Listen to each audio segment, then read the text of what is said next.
स्वागत है आपका कृषि दर्शन में। आपके साथ मैं हूं अंजू सिंह। कृषि दर्शन आप किसान भाई बहनों का मनपसंद कार्यक्रम है, जिसमें हम आप तक खेती किसानी से संबंधित तमाम नई नई जानकारियां पहुंचाते हैं।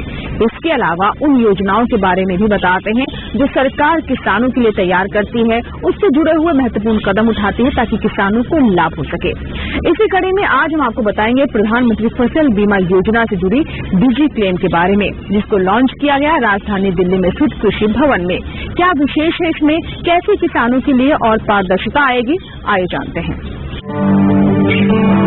प्रधानमंत्री फसल बीमा योजना में पारदर्शिता लाने हेतु डिजी क्लेम का लॉन्च कृषि भवन में किया गया।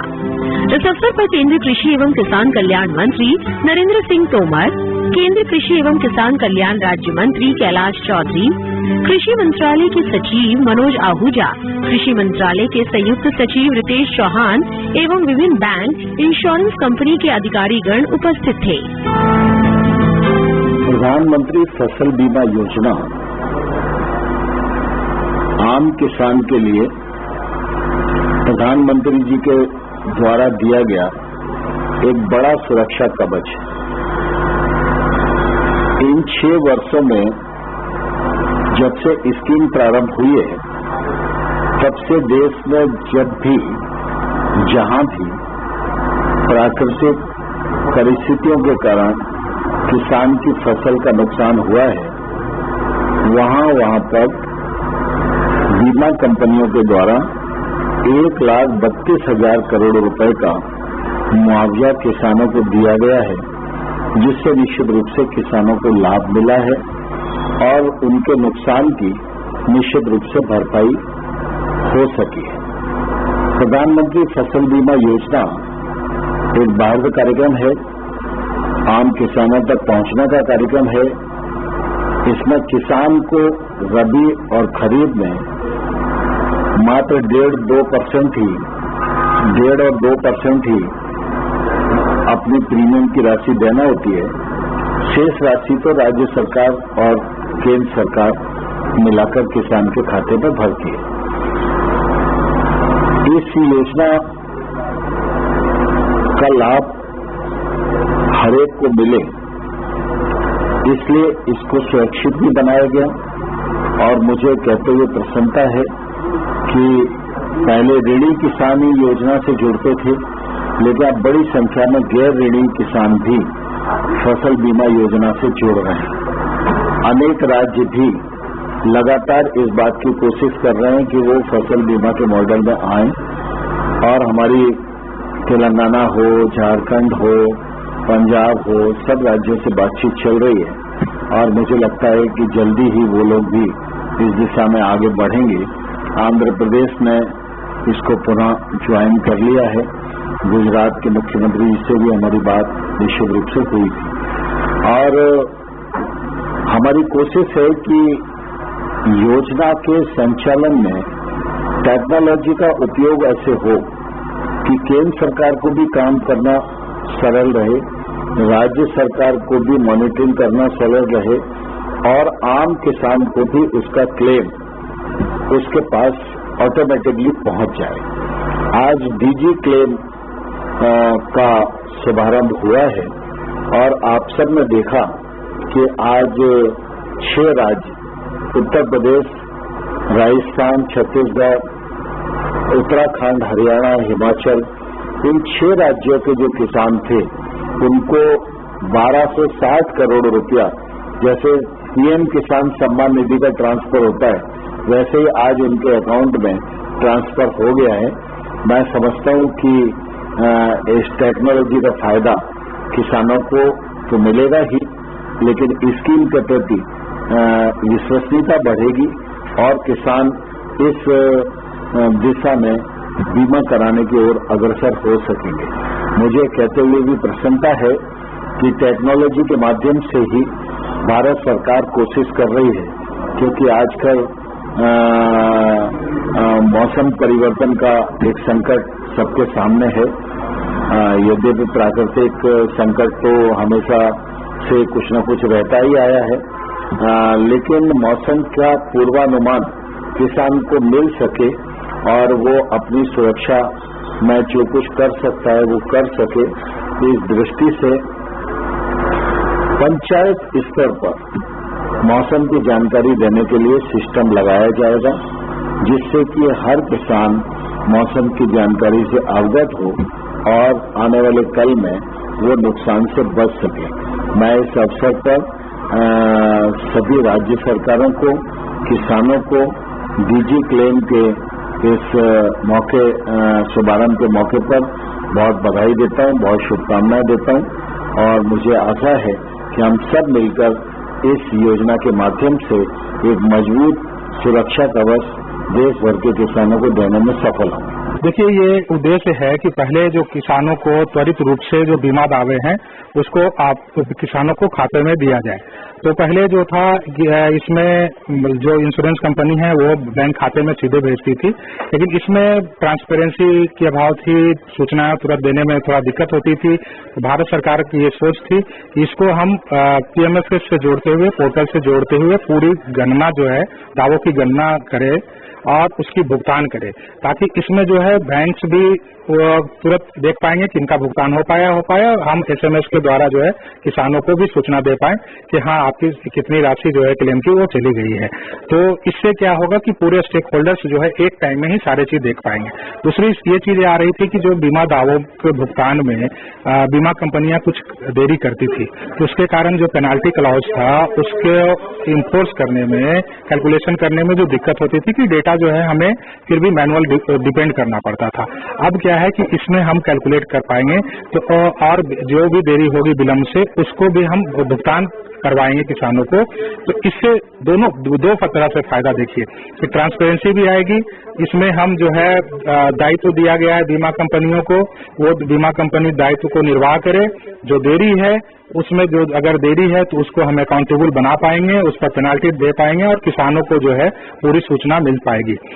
इससे ये भी पता चलता है कि किस खेत का है, कितने आया है अमाउंट, ये सारी चीजें जो है पासबुक में भी एंट्री नहीं होती थी। अब इसके द्वारा जो है वो पासबुक में एंट्री भी जो होगी प्लस एसएमएस के द्वारा भी चला जाएगा। अब बाद में भी है जो किसान कभी भी इसको पोर्टल के द्वारा ट्रैक कर पाएंगे कि हाँ हमको कितना दावा मिला, नहीं मिला, और पूरी भारत सरकार के पास पूरी सूचनाएं जो है एकत्र होगी पूरे किसानों का कि कितना हम किस जगह पर, किस क्रॉप्स का कितना हुआ। तो ये पूरी कहिए कि ये जो डेटा एकत्र होगा उसको किसानों की जोखिम किस तरह से है और कैसे मैनेज किया जाएगा, वो आने वाले दिनों में ये किसान का जो सूचना है वो बहुत काम आएगा सरकार को। हाँ देखिए, इसी तरह से ट्रांसफर होगा, लेकिन जो किसान सम्मान निधि का पैसा है वो 3 बार में जाता है। इसमें आपका किसानों का जो है 5 तरह के क्लेम बनते हैं। आपका जो है सीजन के बाद का होता है, मिड सीजन एडवर्सिटी होती है, बुआई जोखिम होती है उसकी क्लेम होती है, लोकलाइज क्लेम का होता है, पोस्ट हार्वेस्ट का लॉस होता है। तो एक किसान को हो सकता है एक सीजन में एक से ज्यादा भी क्लेम जाए, तो जब भी क्लेम बनेगी तो इसी तरह से ट्रांसफर होगी जो भी क्लेम है। तो ये लगातार ये सतत प्रोसेस रहेगा और ये पोर्टल के द्वारा प्रतिदिन कि कुछ न कुछ किसानों को बीमा कंपनियों द्वारा भुगतान होगी और इस तरह से ये लगातार चलता रहेगा। ये चीजें जब भी किसान का कोई क्लेम बनेगा तो भुगतान ये होगा। तो लगातार ये प्रक्रिया चलती रहेगी किसानों को, इसमें कोई दिन निर्धारित नहीं है। हम लोग ये कोशिश करते हैं कि जब जो समय सीमा तय की गई है उसके अंदर अंदर भुगतान बीमा कंपनियों द्वारा कर दी जाएगी। उच्च कृषि शिक्षा के लिए मिश्रित शिक्षण पारिस्थितिकी तंत्र पर राजधानी दिल्ली में स्थित पूसा के सुब्रमण्यम ऑडिटोरियम में एक सम्मेलन का आयोजन किया गया।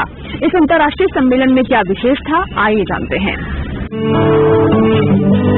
मिश्रित शिक्षण पारिस्थितिकी तंत्र पर अंतर्राष्ट्रीय सम्मेलन का आयोजन दिल्ली स्थित सुब्रमण्यम ऑडिटोरियम में किया गया।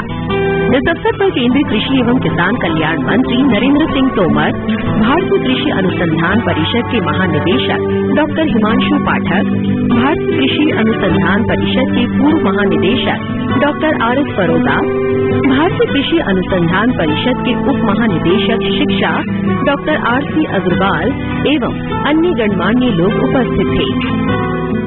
इस अवसर पर केंद्रीय कृषि एवं किसान कल्याण मंत्री नरेंद्र सिंह तोमर ने कहा, देखिए, आईसीआर कृषि शिक्षा और अनुसंधान में पर्याप्त मात्रा में टेक्नोलॉजी का उपयोग करने के लिए तत्पर रहा है और इसलिए आप सबने देखा होगा पिछले बार जब डेटा चैंपियनशिप हुई थी तो इलेक्ट्रॉनिक्स और सूचना प्रौद्योगिकी मिनिस्ट्री ने गोल्ड कॉइन ICAR को दिया था और ये लंबे समय से इस पर काम कर रहे थे। पहले इन लोगों ने कृषि मेध बनाया, उसका भी बहुत उपयोग हुआ, कोविड के समय तो बहुत ही उपयोग हुआ और अब ये ब्रेडेड लर्निंग प्लेटफॉर्म एक तौर से इसको आगे बढ़ाने वाला है।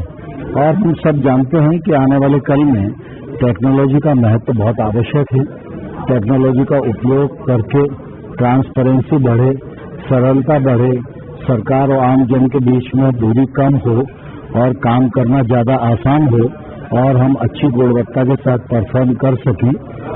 इस तैयारी में ये प्लेटफॉर्म निश्चित रूप से बहुत ही सहायक सिद्ध होगा और मैं समझता हूँ कि ICAR के इन प्रयत्नों को मैं बहुत साधुवाद देता हूँ। इस अवसर पर भारतीय कृषि अनुसंधान परिषद के उप महानिदेशक डॉक्टर RC अग्रवाल ने कहा, ब्लेंडेड लर्निंग के ऊपर जो ये 3 दिन का एक अंतर्राष्ट्रीय सम्मेलन दिल्ली में हो रहा है, NAHEP राष्ट्रीय उच्च कृषि शिक्षा परियोजना के अंदर, जो कि एक विश्व बैंक की योजना है जिसमें भारत सरकार और विश्व बैंक दोनों ने 50-50% शेयर दिया है। 1200 करोड़ की करीब परियोजना है। इसमें बहुत सारे हमने काम किए हैं और एक महत्वपूर्ण जो अभी इन 3 दिनों में हम लोग चर्चा करने जा रहे हैं वो है कि किस तरह से एक राष्ट्रीय शिक्षा नीति के अनुसार तकनीकी के इस्तेमाल करके एक ऐसा प्लेटफॉर्म करें जिसमें कि बच्चा एक फ्लिप मॉडल में कि वो पहले कुछ पढ़ के आए क्लास में, उसके बाद फिर टीचर से चर्चा करे और ज्ञान ले और उसके बाद में फिर जाकर पढ़े।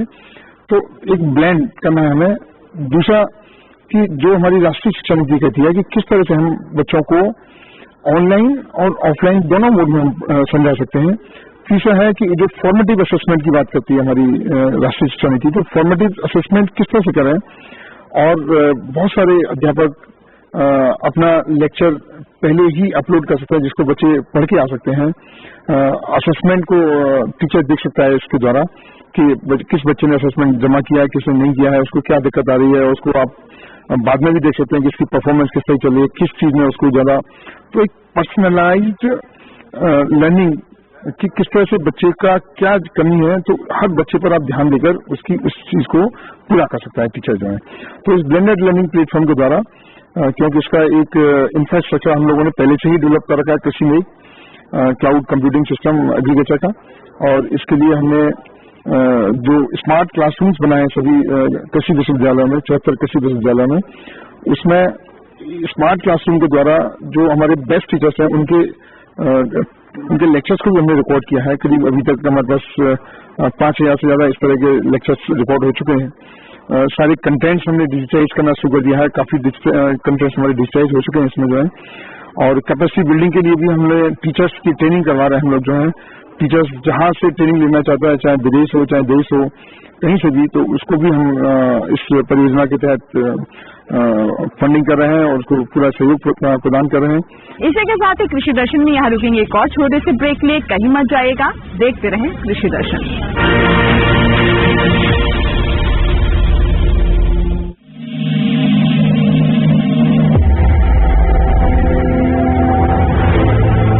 आत्मनिर्भर किसान भारत की शान। उत्पादन में आत्मनिर्भर होने के साथ साथ फसल की कटाई के उपरांत उपज की हानि को रोकने, ग्रामीण क्षेत्रों में रोजगार सृजन करने और बीज से बाजार तक के विजन को मजबूती देने के उद्देश्य से 1 वर्ष पूर्व माननीय प्रधानमंत्री श्री नरेंद्र मोदी जी ने एक महत्वाकांक्षी केंद्रीय योजना एग्रीकल्चर इंफ्रास्ट्रक्चर फंड की शुरुआत की। इस आधुनिक इंफ्रास्ट्रक्चर से कृषि आधारित उद्योग लगाने में एक बहुत बड़ा बदलाव आएगा और बहुत बड़ी गति आएगी। साथियों, अब हम उस स्थिति की तरफ बढ़ रहे हैं जहां गांव के कृषि उद्योगों से फूड आधारित उत्पाद शहर जाएंगे और यही तो आत्मनिर्भर भारत अभियान का संकल्प है। एग्रीकल्चर इंफ्रास्ट्रक्चर फंड से पात्र लाभार्थी गोदामों का निर्माण कर सकते हैं, छटाई या ग्रेडिंग इकाई, पैकिंग हाउस, सप्लाई चेन और कोल्ड चेन जैसी सुविधाएं या फिर प्राथमिक कृषि प्रसंस्करण केंद्र की स्थापना कर सकते हैं। इस योजना के तहत पात्र लाभार्थियों को 2 करोड़ रुपए तक के ऋण पर अधिकतम 7 वर्ष के लिए ब्याज में 3% तक की छूट दी जा रही है। ऋण पुनर्भुगतान के लिए 6 महीने से 2 वर्ष तक मोरेटोरियम की सुविधा भी उपलब्ध है। इस योजना ने अब तक सफलता की कई मिसालें कायम की हैं, जैसे कि मध्य प्रदेश के लाभार्थी श्री विपिन त्रिपाठी ने एग्रीकल्चर वेस्ट से बायोफ्यूल बनाने का इनोवेटिव प्राइमरी प्रोसेसिंग सेंटर लगाया है। लोन मिलने की वजह से हम समय पर सारी मशीनों का प्रोक्योरमेंट और सारा सिविल वर्क टाइम पे करवा पाए, जिससे ये प्रोजेक्ट को लगाना संभव हो। राजस्थान के लाभार्थी श्री यशवर्धन मुंद्रा ने सॉर्टिंग एंड ग्रेडिंग यूनिट लगाकर रोजगार के अवसर पैदा किए हैं। कर्नाटक की महिला उद्यमी श्रीमती ममता बी ने प्राइमरी प्रोसेसिंग सेंटर लगाकर प्रगति की नई राह चुनी है। ಸಣ್ಣ ಪುಟ್ಟ ಉದ್ಯಮಿಗಳನ್ನ ಮತ್ತಷ್ಟು ಅಗ್ರಿಕಲ್ಚರಲ್ಲಿ ಹೆಚ್ಚು ನಾವು ಇನ್ನಷ್ಟು ಸಾಧನೆ ಮಾಡಲಿಕ್ಕೆ ಕಾರಣಕಾರಕವಾದಂತ ಈ ಅಗ್ರಿಕಲ್ಚರಲ್ ಇನ್ಫ್ರಾಸ್ಟ್ರಕ್ಚರ್ ಫಂಡ್ ಇಂದ ನಮ್ಮ ಇನ್ನಷ್ಟು ಯೋಜನೆಗಳು ಆಯೋಜನೆಗಳು ಉತ್ತಮಗೊಂಡಿದೆ। राजस्थान के लाभार्थी श्री दिनेश भट्टर ने जीरे की प्रोसेसिंग यूनिट लगाकर आसपास के ग्रामीणों को आत्मनिर्भरता प्रदान की है। महाराष्ट्र के लाभार्थी श्री अनूप कुमार मोहता ने वेयर हाउस बनाकर अन्न भंडारण को सुनिश्चित किया है। आज देश के कोने कोने से किसान, कृषि उद्यमी, किसान उत्पादक संघ, प्राथमिक कृषि सहकारी समितियां, स्वयं सहायता समूह और कृषि उपज मंडियां इस योजना का लाभ उठा रहे हैं।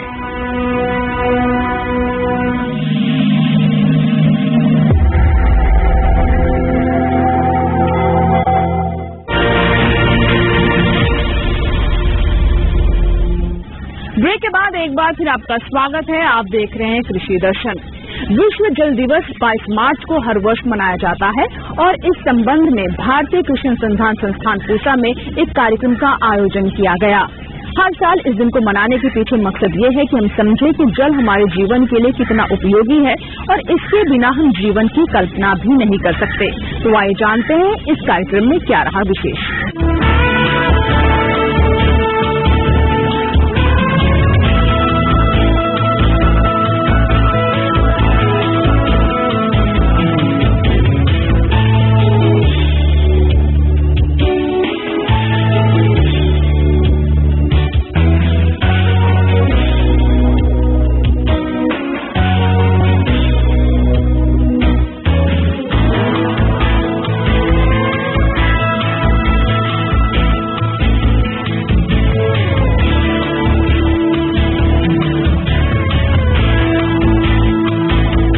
केंद्रीय सरकार ने कुछ प्रयत्न लिए हैं, जैसे अटल भूजल योजना है, उससे पहले प्रधानमंत्री कृषि सिंचाई योजना थी, उसके लिए आए।